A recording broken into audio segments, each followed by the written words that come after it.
ఓం శ్రీకృష్ణ పరబ్రహ్మణే నమః. మనం ఎప్పుడు చెప్తున్నట్టుగానే భారతదేశంలోని దేవాలయాల సంఖ్య కొదవు కాదు. ఉదాహరణకు మనం కాశీ కనుక తీసుకుంటే, అది వారణాసి, సుమారు 26,000 దేవాలయాలు అక్కడే ఉన్నాయట. చూడండి. అలాగే తమిళనాడు తీసుకుంటే కుంభకోణం టెంపుల్ సిటీ అంటారు. చుట్టుపక్కల వైష్ణవ దేవాలయాలు 108లో సుమారు ఒక 100 దేవాలయాలు ఆ తమిళనాడులోనే ఉన్నాయి. ఇలా చెప్పుకుంటూ పోతే ప్రతి రాష్ట్రానికి దానికి తగ్గట్టుగా దేవాలయాలు, ఆ దేవాలయాలకు ఉండేటువంటి చరిత్ర, ఇవన్నీ కూడా చాలా విశిష్టమైనదిగా మనకు కనపడుతూ ఉంటాయి.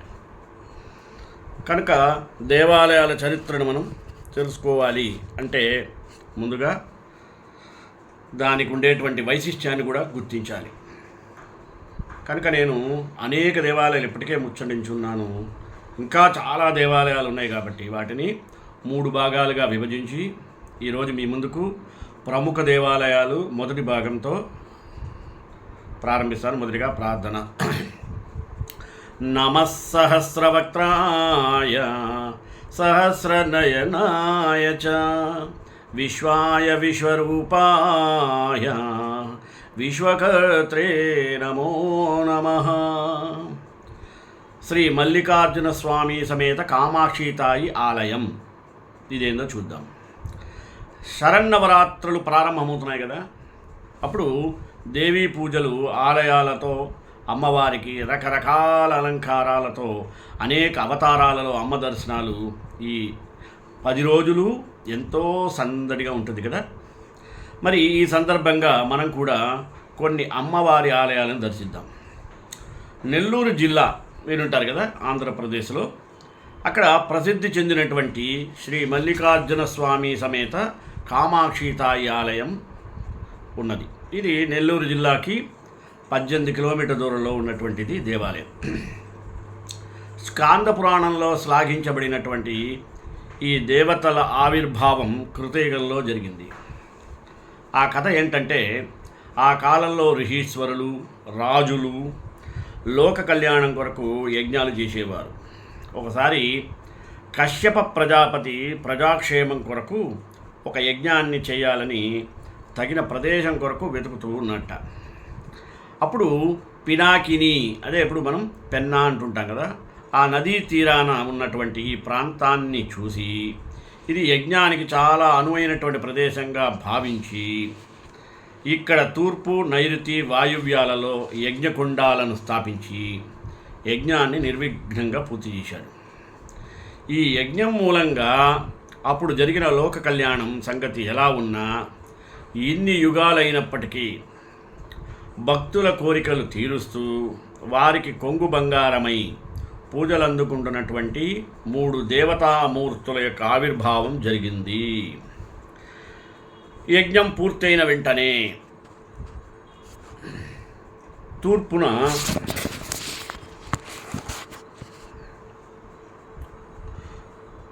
ప్రతిష్ఠించబడినటువంటి ఆహవనీయాగ్నియందు శ్రీదేవి, భూదేవి సమేతుడైనటువంటి శ్రీరంగనాథుడు ఆవిర్భవించాడు.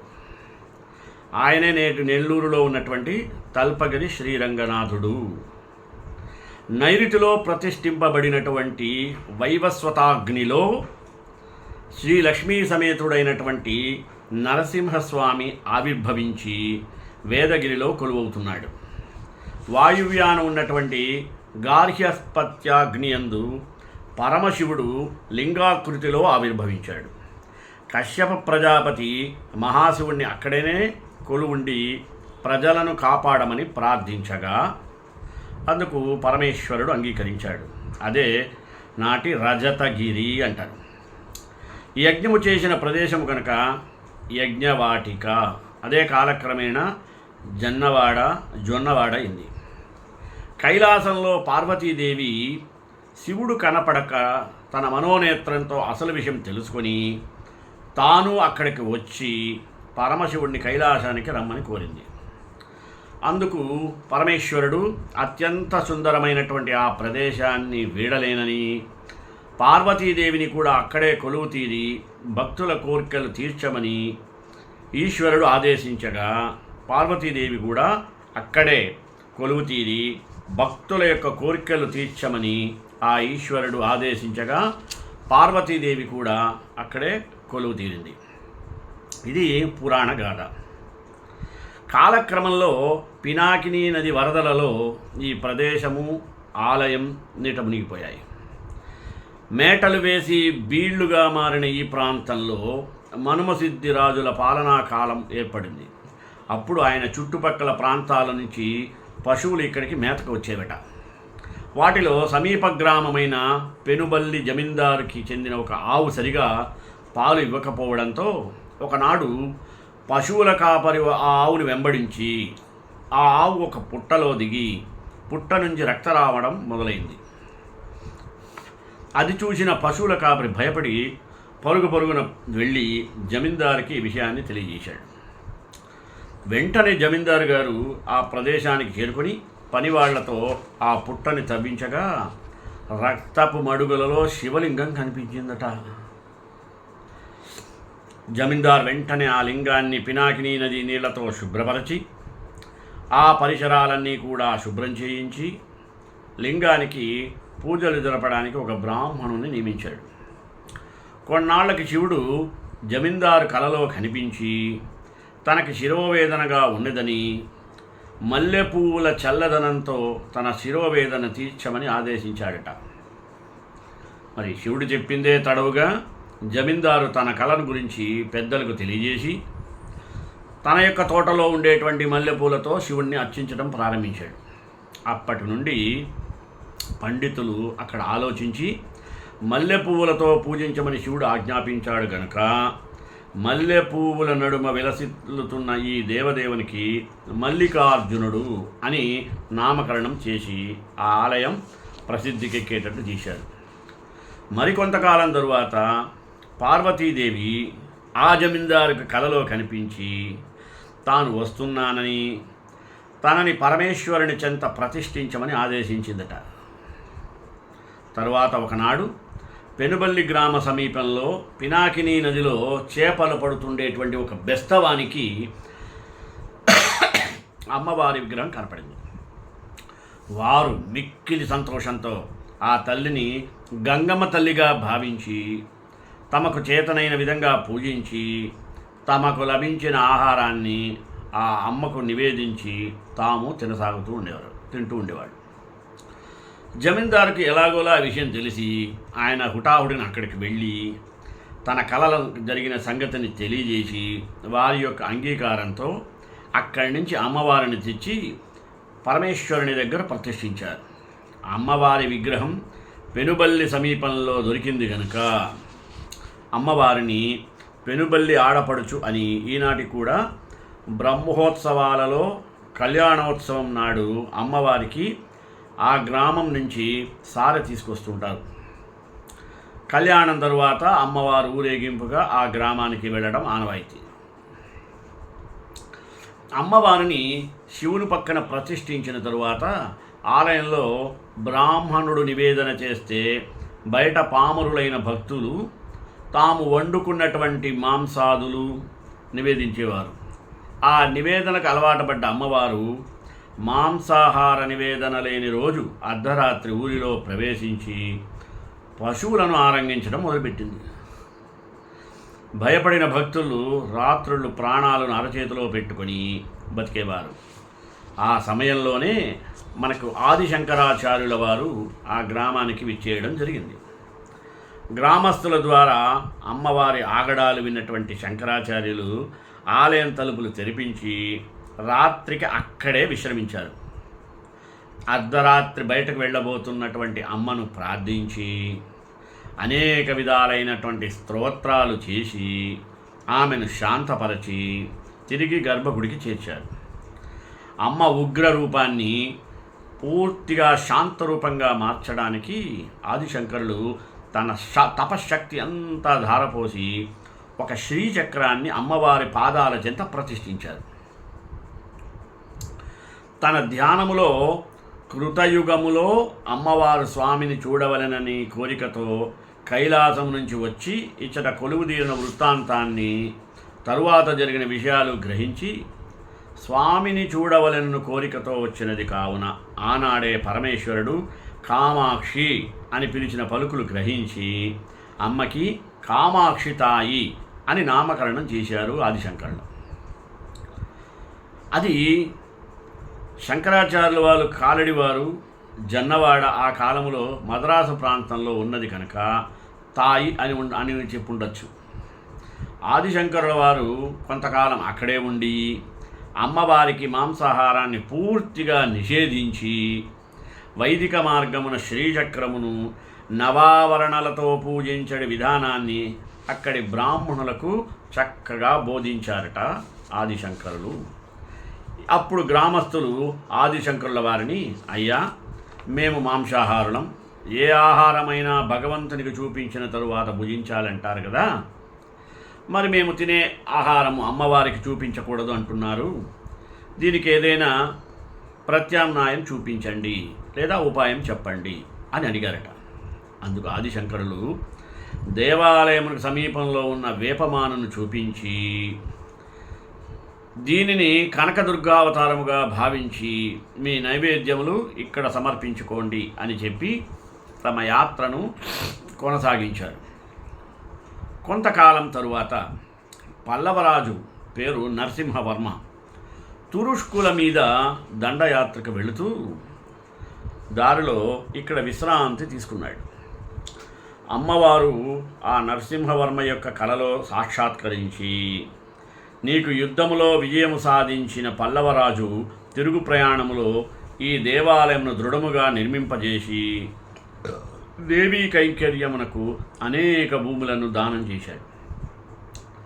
సంతానం ఎవరికైతే లేదో వారు ఈ ఆలయంలో గనక నిద్ర చేస్తే అమ్మ స్వప్న సాక్షాత్కారం ఇచ్చి వారి కోరికలు తీరుస్తుందని ఇక్కడి భక్తుల యొక్క ప్రగాఢమైనటువంటి విశ్వాసం. ఈ దేవాలయంలో జరిగే నవావరణ పూజ బీజాక్షరముల సంపుటీకరణమే ఈ నవావరణ పూజగా ఉంటుంది. కొన్ని తరముల క్రితం సాక్షాత్తు అమ్మవారి చేత గుడిలోని ప్రధాన పూజారికి ఉపదేశింపబడినటువంటి బీజాక్షరముల సంపుటీకరణమే ఈ నవావరణ అని ప్రసిద్ధి. ఈ పూజ ప్రపంచంలో కేవలం ఈ దేవాలయమునందు మాత్రమే జరపబడుతుంది అనేది ఎంతమందికి తెలుసుకోండి. ఈ పూజకి నవావరణ పూజకి ఎంతో శక్తి ఉన్నదని భక్తులు దృఢంగా నమ్ముతారు. అమ్మవారికి ఈ పూజ అంటే మిక్కిలి ప్రీతి అని ఇక్కడికి వచ్చే భక్తులు ఈ పూజ జరిపించుకుంటూ ఉంటారు. ఇక్కడి శివాలయంలో శివునికి జరిగే సహస్రనామం కూడా సాక్షాత్తు వేదవ్యాసుడు ఈ దేవాలయంలో పూజారులకు దర్శనమిచ్చి వేదములోని సారమంతా క్రోడీకరించి సహస్రనామాలుగా ఉపదేశించారని ప్రతీతి కలదు. ఈ సహస్రనామ పూజ వలన 4 వేదములు పారాయణము చేసినంత ఫలితము వస్తుందట. ఈ సహస్రనామం వేరే ఏ దేవాలయంలో కూడా జరగదు అనేది నిస్సంశయంగా చెప్పవచ్చు. వ్రాత ప్రతి తప్ప ఏ గ్రంథములోనూ ఈ సహస్రనామం కనపడదు. దీనిని ఇక్కడి అర్చకులు ఎవ్వరికీ చెప్పరు, అది వారి నియమం. ఇన్ని రకాల విశేషాలు ఉన్న ఈ ఆలయాన్ని అవకాశం ఉన్నప్పుడు మనం ప్రతి ఒక్కళ్ళము కూడా తప్పకుండా దర్శించి తీరాల్సిందే. దర్శన సమయాలు కూడా ఉదయం 6:30 నుండి మధ్యాహ్నం 1 గంట దాకా, తిరిగి సాయంత్రము 5 గంటల నుండి రాత్రి 9 గంటల దాకా ఉంటుంది. ఇది ఈ కామాక్షి తాయి యొక్క ఆలయ విశేషం. ఇక రెండవది శ్రీ ఉమాసంగమేశ్వర స్వామి ఆలయం కొప్పోలు. కొప్పోలు తెలంగాణ రాష్ట్రంలో మెదక్ జిల్లాలో ఉన్న ఊరు.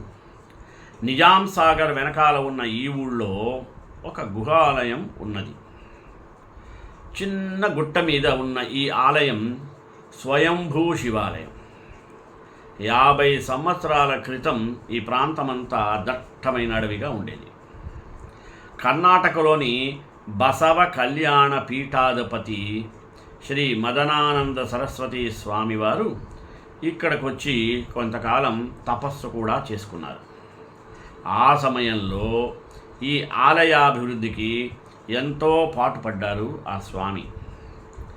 1970 ప్రాంతంలో శ్రీ మదనానంద సరస్వతి స్వామివారు ఈ ఆలయంలో అనేక రకములైనటువంటి విగ్రహాలను కూడా ప్రతిష్ఠించారట.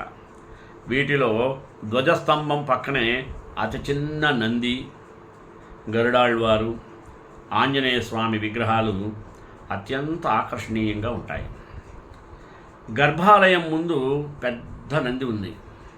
గర్భాలయము స్వతసిద్ధంగా ఏర్పడినటువంటి ఒక గుహ, అది తొలచనిది కాదు.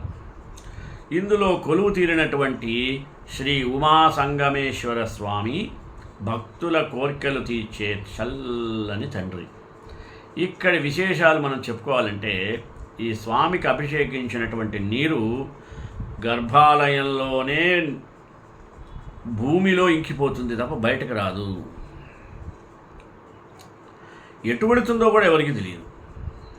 ఇంకో విశేషం ఏంటంటే, శ్రావణ మాసంలో గర్భగుడి కింద నుంచి వచ్చిన నీరుతో గర్భాలయం అంతా కూడా నిండిపోతుంది. ఒక్కోసారి ఆ నీటితో శివలింగం కూడా మునిగిపోతూ ఉంటుంది. తరువాత కొంతసేపటికి మళ్ళీ ఆ నీరు దానంతట అదే తగ్గిపోతూ ఉంటుంది. ఆలయం బయట శ్రీ మదనానంద సరస్వతి, దుర్గా పంచాయతనం, శనైశ్వరుడు, కోటిలింగేశ్వర స్వామి, నటరాజు స్వామి వీరికి ఉపాలయాలు కూడా ఏర్పాటు చేశారు.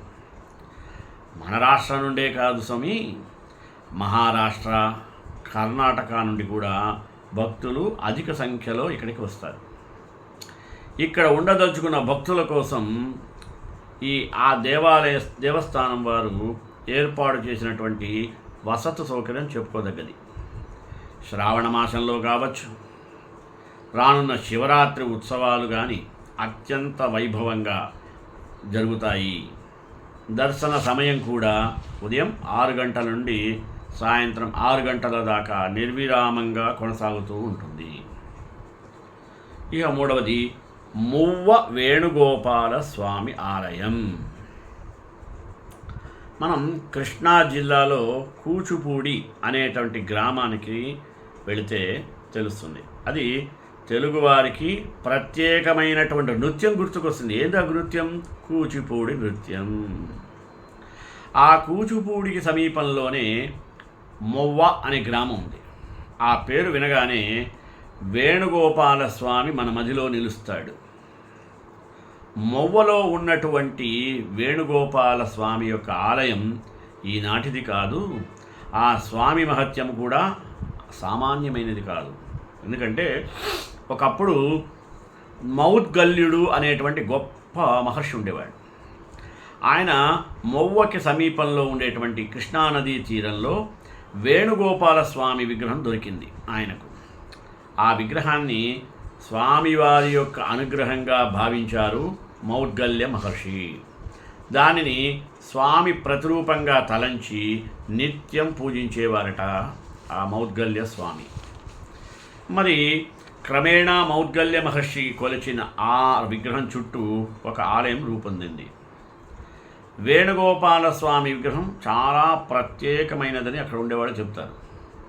స్వామి వెనుకనున్న మకర తోరణం ఉంటుంది. దానిపై దశావతారాలు ఉంటాయి. స్వామి ప్రక్కన రుక్మిణి సత్యభామలు కూడా దర్శనమిస్తారు. చేతిలో వేణువుకు గాలి ఊదే రంధ్రాలు కూడా మనకి చాలా స్పష్టంగా కనపడతాయి. ఈ విగ్రహం ఇసుక నుంచి ఉద్భవించింది కావడంతో కాలక్రమంలో కొంచెం దెబ్బతిన్నది. ఆ కారణంగా 2000 సంవత్సరములో స్వామివారి విగ్రహాన్ని పోలిన మరొక విగ్రహాన్ని రూపొందించి ప్రతిష్ఠించారు. అయినా ఇప్పటికీ పాత విగ్రహాన్ని మన ఆలయం వెనుక ఉన్న గదిలో చూడవచ్చు. ఆలయ ప్రాంగణంలో ఆంజనేయ స్వామికి ఒక ఉపాలయం కూడా కట్టబడి ఉంది. స్వామివారి యొక్క కుడి చేతిలో ఖడ్గము, ఎడమ చేతిలో సంజీవని ఉంటాయి. ఒక పక్క కోరుకున్న వరాలను అందిస్తూనే మరొక పక్క దుష్టులను శిక్షిస్తాడు అనే దానికి సూచనగా స్వామివారి చేతిలో ఖడ్గము, మరొక చేతిలో సంజీవిని, ఈ రెండు కనిపిస్తాయి. మువ్వ పేరు వినగానే వేణుగోపాల స్వామి ఆలయమే కాదు, ఆ స్వామి మహత్తుతో అద్భుతమైన పదాలు రాసిన క్షేత్రయ్య కూడా గుర్తుకొస్తాడు. క్షేత్రయ్య పెద్ద పండితుడేమి కాదు సుమి, ఆ మాటకు వస్తే అతను అక్షరాలు కూడా రాని ఒక గోవుల కాపరి. కానీ నిత్యం మువ్వగోపాలని సేవించుకుంటూ ఉండేవాడు. వరదయ్య భక్తికి మెచ్చినటువంటి ఆ వేణుగోపాలుడు అతని నాలుక మీద బీజాక్షరాలు రాశారని చెప్తారు. దాంతో వరదయ్య స్వామి వారి మీద గీతాలు రచించేంతటి జ్ఞానిగా మారాడు.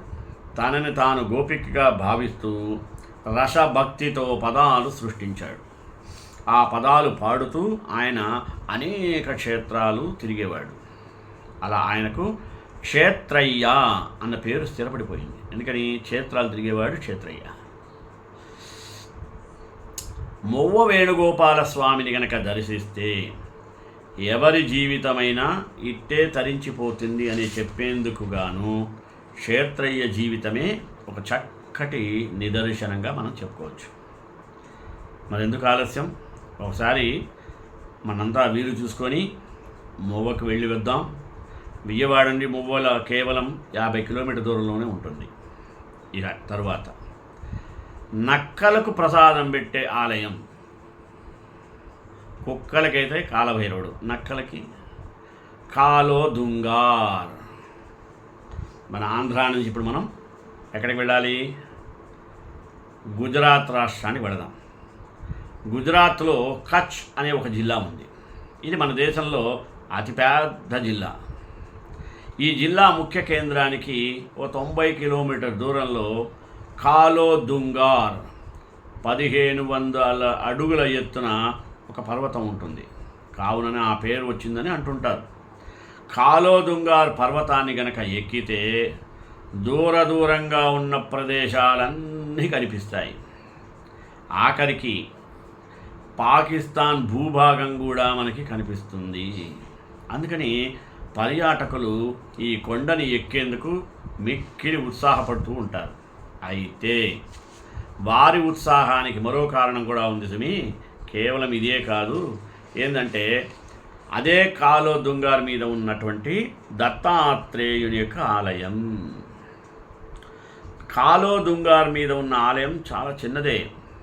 దాని వెనుక ఉన్న చరిత్ర మాత్రం అనూహ్యం. త్రిమూర్తుల అవతారమైనటువంటి దత్తాత్రేయుల వారు ఒకానొక సందర్భంలో ఈ పర్వతాల మధ్యన సంచారం చేశారట. ఆ సమయంలో ఆయన దగ్గర ఆహారాన్ని ఆశించి కొన్ని నక్కలు దగ్గరకు వచ్చాయి. కానీ ఆ నక్కల ఆహారాన్ని తీర్చేందుకు దత్తాత్రేయులు వారి దగ్గర ఎలాంటి ఆహారము లేదయ్యే. దాంతో తన చేతినే వాటి మందు ఉంచారట. స్వామివారు లేయంగ్ అనగా నా శరీర భాగాన్ని తీసుకో అని తన చేతినే వాటికి సమర్పించారట. మరొక కథ ప్రకారం ఒకానొక రాజు దత్తాత్రేయుని యొక్క దర్శనం కోసం ఘోరమైన తపస్సు చేశాడట. ఆ రాజు యొక్క తపస్సును పరీక్షించేందుకు దత్తాత్రేయుల వారు ఒక నక్క రూపంలో రాజు దగ్గరకు చేరుకొని తన ఆకలి తీర్చమని అడిగారట. దాంతో ఆ రాజు రుచికరమైన భోజనాన్ని ఆ జీవి ముందు ఉంచాడు. ఇదేనా నీ దాన గుణం? మాంసాహారాన్ని ఇష్టపడే నా ముందు ఇలాంటి ఆహారం ఉంచుతావా అంటూ ప్రశ్నించిందట ఆ నక్క. దాంతో రాజు స్వయంగా తన చేతిని నరికి మారు రూపంలోని దత్తాత్రేయుల ముందు ఉంచాట. రాజు యొక్క దానగుణానికి దత్తాత్రేయుల వారు ఎంతో ప్రసన్నులై ఆయనకు తన నిజ రూపంతో సాక్షాత్కరించారని చెప్తుంటారు. కథ ఏదైతేనేంది, ఈ ప్రాంతంలో నక్కల ఆకలిని తీర్చే ఘటన ఒకటి జరిగే ఉంటుంది. ఆ ఘటన ఆధారంగా గత 400 సంవత్సరాలుగా నక్కలకు ప్రసాదాన్ని అందించే ఆచారము కొనసాగుతుంది. రోజు మధ్యాహ్నము సాయంత్రము ఇక్కడి దత్తాత్రేయ ఆలయంలో ఉన్న పూజారి ఒక అరుగు దగ్గరికి చేరుకుంటాడు. అక్కడ ఒక పళ్ళెం మీద కొడుతూ లేయంగ్ లేయంగ్ అని అరుస్తాడు. పూజారి మాట కోసం ఎదురు చూస్తున్నాయా అన్నట్లుగా కొద్ది నిమిషాలు 25 నక్కలు బిలబిలలాడుతూ వచ్చేస్తాయి. అరుగు మీద పూజారి ఉంచిన ప్రసాదాన్ని ఆవురావురుమంటూ తింటాయి ఆ నక్కలు. చాలా సందర్భాల్లో బెల్లంతో చేసిన పరమాన్నాన్నే ప్రసాదంగా పెడుతూ ఉంటారు. కాలో దుంగార్లో జరిగే ఈ వింతను చూసేందుకు ఎక్కడెక్కడోంచి పర్యాటకులు వస్తూ ఉంటారు. ఇలా ఎన్ని వందల మంది ఆ ఆలయం చుట్టుపక్కల తిరుగుతున్నా ఇంతవరకు నక్కలు వారిని దాడి చేసిన సంఘట ఒక్కటి కూడా నమోదు కాకపోవడం చాలా విచిత్రం. పైగా క్రూరత్వానికి పేరు పొందినది నక్కలు. అయినా కూడా ఈ ఆలయం దగ్గరకు వస్తే సాధు జంతువులుగా మారిపోవడం ఆ దత్తాత్రేయుని యొక్క మహిమగానే చెప్పుకుంటుంటారు. తరువాత గుజరాత్ నుంచి ఆంధ్రాకి వచ్చేద్దాం. తెలుగునాట సూర్య దేవాలయం గొల్లల మామిడాడ. హైందవులకు ప్రత్యక్ష దైవం ఎవరయ్యా ఉన్నారు అంటే సాక్షాత్తు ఉదయాన్నే తూర్పున ఉదయించే ఉదయభానుడు సూర్యభగవానుడు. వైదిక కాలంలో మిగతా దేవతలతో పోలిస్తే కనుక సూర్యుని యొక్క ఆరాధనకే అధిక ప్రాధాన్యం ఉండేది. అయితే కాలం గడిచే కొద్దీ సూర్యుడికి ప్రత్యేకించిన దేవాలయాల సంఖ్య తగ్గిపోయింది. అలాంటి అతి కొద్ది ప్రాచీన సూర్య దేవాలయాల్లో 2 ప్రాచీన ఆలయాలు ఆంధ్రప్రదేశ్లో ఉండటం మనం గర్వించదగ్గ విశేషం సుమి. వీటిలో మనం గొప్పగా చెప్పుకోవాల్సింది ఏంటంటే అరసవల్లి గురించి అందరికీ తెలిసిందే కదా. శ్రీకాకుళం జిల్లాలో అరసవల్లి గ్రామంలో ఉండేటువంటి ఈ దేవాలయం దాదాపు 1500 సంవత్సరాలకు భక్తుల యొక్క పూజలను అందుకుంటూ ఉంది. ఇక్కడ స్వామిని కొలుచుకున్న వారి కష్టాలు తొలగి హర్షంతో తిరిగి వెళతారు. కావున ఒకప్పుడు ఈ ఊరికి హర్షవల్ల అనే పేరు ఉండేదట. అదే కాలక్రమంలో అరసవల్లిగా మారింది. ఇక తెలుగు ప్రజలకి సైతం అంతగా తెలియనటువంటి మరొక పురాతన సూర్యుని యొక్క ఆలయం తూర్పుగోదావరి జిల్లాలోనే ఉన్నది. అంటే కాకినాడకు సుమారు 20 కిలోమీటర్ల దూరంలో గొల్లల మామిడాడ అన్న గ్రామంలో ఈ ఆలయం ఉండటం విశేషం. ఈ గ్రామానికి సమీపంలోనే తుల్యభాగా నది అంతర్వాహినిగా ప్రవహిస్తోందని ఒక నమ్మకం. 100 ఏళ్ల చరిత్ర కలిగిన ఈ గొల్లల మామిడాడలో అంతే చరిత్ర కలిగినటువంటి రామాలయం, 100 ఏళ్లకు పైగా చరిత్ర కలిగినటువంటి సూర్య దేవాలయం, వాటిలో ప్రముఖమైనది ఊరిలోకి అడుగు పెడుతూనే అనేక గోపురాలు దర్శనమిస్తుంటాయి. అందుకనే ఈ ఊరిని గోపురాల మామిడాడ అని కూడా పిలుస్తారు. గొల్లల మామిడాడలోని సూర్యనారాయణ స్వామి దేవాలయం ఇది ఈనాటిది కాదు. ఎప్పుడో 1902లో కొవ్వూరి బసివిరెడ్డి అనే జమీందారు భక్తి శ్రద్ధలతో ఈ ఆలయాన్ని నిర్మింపజేశారట.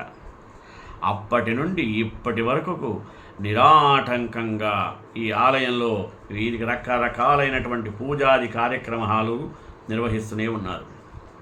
మనం కనుక చూసినట్లయితే ముఖ్యంగా ఆదివారాలలో ఈ ఆలయంలో జరిగే విశేషము పూజలను చూసి మనం తరించాల్సిందే. ఇక రథసప్తమి వంటి పర్వదినాల్లో అయితే స్వామివారికి జరిగే కళ్యాణంలో పాలు పంచుకోవడం కోసం వేలాది మంది భక్తులు అక్కడికి వస్తుంటారు. గొల్లల మామిడాడలో సూర్య భగవానునికి ఆలయం ఉండటం ఒక విశేషం. అయితే ఈ స్వామి ఉషా ఛాయ అనే దేవేరులతో కలిసి సతీ సమేతంగా దర్శనమివ్వడందే ఇది చెప్పుకోదగినటువంటి మరొక ప్రత్యేకత. ఈసారి తూర్పుగోదావరికి వెళ్ళినప్పుడు ఈ విశిష్టమైన దేవాలయాన్ని చూసే ప్రయత్నం తప్పకుండా చేయండి ప్రతి ఒక్కళ్ళు.